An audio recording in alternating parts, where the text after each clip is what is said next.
ሰላምዬ ልጇን በመጠባበቅ ራሷን መቆጣጠር አቃታት። አቶ ደረጀ ደነገጠ። የሆነ ነገር ትናገራለች ብሎ በስጋት ነብሱ እስከሚወጣ ድረስ፣ ባለቤቱም ሁኔታው የእሷና የሰላም ትክክል እንዳልሆነ ዝም ብላ ስትመለከት ነበር። ሰላም ሰላም የቻናሌ ቤተሰቦች፣ ቻናሌ ላይክ ሰብስክራይብ በማድረግ ቤተሰብ ስለምትሆኑ ከልብ አመሰግናለሁ። ሰላምዬ በርበር እያየች ዳጣ እስከምመጣ በጣም ቸኩላ ነበር። ሁኔታዋ ልክ እንዳልሆነ በጣም አረጋግቷት ነበር ወደ ቤት የገባችው። ነገር ግን ሰላምዬ እናት ስለሆነች የእናት አንጀት መቼም ስለማይችል መቋቋም አቅቷታል። ከዚህ በፊትም መኪና ላይ ምን አለ ጠይቂያት ቢሆን ነብሰ ስጋ እኮ ነግሮኝ ነበር፣ ልጄ እንደሆነች ደጋግሜ ውስጥ እየነገረኝ ነበር ላለመቀበል እንጂ ልጄ እንደነበረች ደጋግሜ ራሴ አውቄ ነበር። ምን አለ የት እንደተወለደችና ምን እንዳሳለፈች ስትነግረኝ የእናትሽን ታውቂያታለሽ ወይ ብዬ ጠይቂያት ቢሆን ኖሮ እያለች በተደጋጋሚ መኪና ላይ ሆና በጣም አዝና ነበር። ነገር ግን አቶ ደረጀ አሁን ላይ ልጅሽ ከጎንሽ ናት፣ ስለዚህ እኔ ልትረጅኝና ቤተሰቤ ልጠብቅልኝ ይገባል። ይህንን ነገር አንድ ትንፍሽ ካልሽ አብጌ የሆነ ነገር ይዛ ሁሉንም ትዳሬንም ሆነ ቤተሰቤን ታበትነዋለች በማለት ነበር ለሰላምዬ ያስጠነቀቃት። አቶ ደረጀ ቁጭ ብሎ ባለበት ቅጽበት አሁን ላይ ሰላምዬ ምንም አይነት መረጋጋት አልቻለችም። ዳጣ እየገሰገሰች ሰላም እንደመጣች ሲነገራት ወደ ቤት እየሄደች ነበር። ሰላምዬ በር በር እያየች ዳጣን ስታይ ከተቀመጠችበት ወርዳ ደነገጠች። ራሷን መቆጣጠር አቃታት፣ ተንቀጠቀጠች። አቶ ደረጀ ፊቱ ተቀያየረ፣ አይኑ ቀላ። ባለቤቱ ሁኔታው ግራ አጋባት። የሁለቱም ሁኔታ የሆነ ነገር እንዳለ ገብቷታል።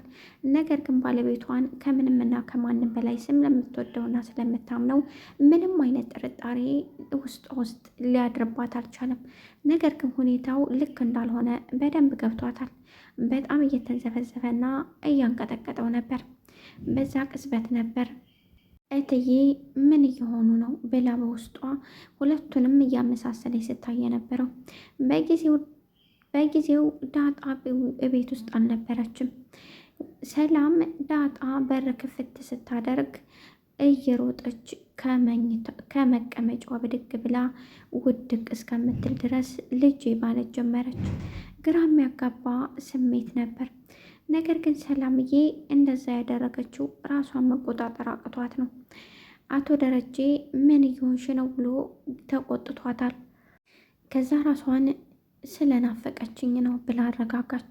የሆነ ነገር ከሰማች አሁን ላይ ነገር ግን እትዬ ግራ በመጋባት ባለቤቷን አየች።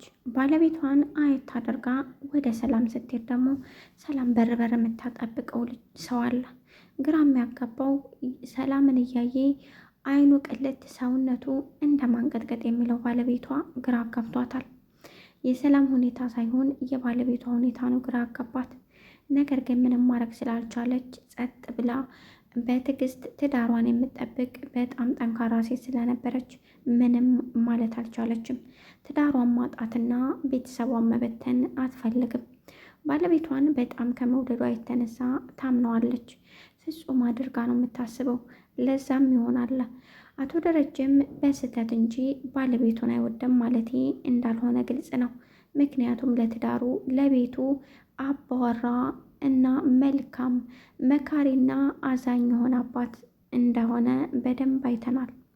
ነገር ግን መጠጥ የማይሰራው የለምና አንድ ወቅት መጠጥ ጠጣ። በዛ ቅጽበት ነበር ከሰላምዬ ጋር የተሳሳተው። የሁለተኛው ልጁ የእሱ ልጅ እንደሆነ ቢታወቅ እሱ ለራሱ ምን ያህል ሰላምን እንደሚጠላትና እንደሚረግማት ምንም ጥርጥር የለውም። ምክንያቱም ያንን ድርጊት የፈጸመችው ራሷ ሰላም እንጂ አሁን እሱ እንዳላደለ በደንብ ሰላምዬ ተናግራለች። እትዬ አሁን ሁኔታው ቢገርማትም ነገር ግን ያቢጌ የምትጠራጠረውን ነገር ትክክል ነው ብላ ለመቀበል እየሞከረች ነው። ምክንያቱም አንዳንድ ነገሮች እንድንቀበላቸው የሚያደርጉን ግዴታ ይኖራሉ በማለት ራሷ ጋር መነጋገር ጀመረች። ነገር ግን ምንም አይነት መፍትሄ አላመጣችም። በስተመጨረሻ ሰላምዬና ዳጣ ተገናኙ። ዳጣም ደስ አላት ሰላምዬ ከቤት በመምጣቷ። ሰላምዬም ደስታዋን መቋቋም አቅቷት አቀፈቻት። ነገር ግን የሆነ ነገር ብናገር ልጄን ከቤት ያስወጧታል ብላ ስለምታስብ ዝም አለች። ምክንያቱም ትልቅ ችግር እንደሚፈጠር በደንብ ታውቃለች ሰላምዬ። በስተ መጨረሻ አቶ ደረጀ ራሱን አረጋጋ። ምክንያቱም ሰላምዬ የሆነ ነገር ትናለች ብሎ ነበር። ልጄ ስትል ቀስ አለችና ስለናፈቀችኝ እያንዳንዱ ነገር ስታግዘኝ የነበረችው እሷ ስለነበረች ለዛ ነው እንደዛ ያልኩት እንጂ ለክፋት አይደለም በማለት ነበር አቶ ደረጀ ይሄን የተናገረው።